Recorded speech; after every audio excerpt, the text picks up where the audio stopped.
સુરતની family court આજે ભયાનક દ્રશ્યોની સાક્ષી બની, જ્યાં ન્યાયની આશા સાથે આવેલી પત્ની પર તેના જ પતિએ જજની હાજરીમાં એસિડ ફેંકી જીવલેણ હુમલો કર્યો।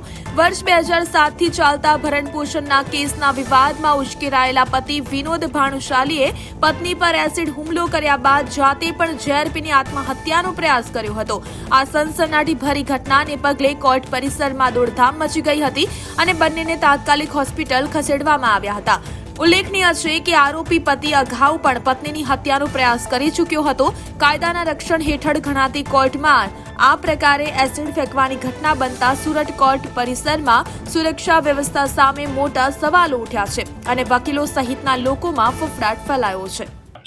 આજે ખોરાકીનો કેસ ચાલતો હતો બગા સાહેબની કોર્ટમાં, તો સામાવાળાએ, હું અરજદારના એડવોકેટ છું, અને સામાવાળાના પક્ષકારે પોતાની પત્ની જે કોર્ટમાં બેઠેલી હતી એની ઉપર એસિડની બોટલ એને છાંટી દીધી। શું નામ છે બેટા? પક્ષકારનું નામ છે સામાવાળાનું વિનોદભાઈ ભાણુશાળી।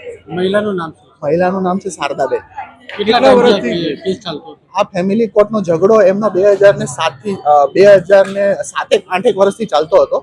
એમાં ડોમેસ્ટિક મેટરમાં આ કામના સામાવાળા અગાઉ પણ આવું કૃત્ય કરી ચૂક્યા છે અને પોતે બેલ આઉટ છે। પોતાની પત્ની ઉપર અટેમ્પ્ટ ટુ મર્ડરનો એક કેસ ઓલરેડી નોંધાયેલો છે અને એ બેલ આઉટ થયેલા છે।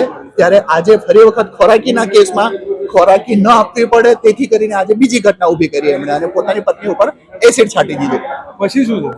પછી એસિડ છાંટ્યા પછી અમે હોસ્પિટલના ચક્કરમાં હતા તો એવું જાણવા મળ્યું છે કે પેલા ભાઈએ પણ પોતે કંઈ ખાઈ લીધેલું છે, ઝેર પી લીધેલું છે, એવું અમને માલુમ પડેલું છે।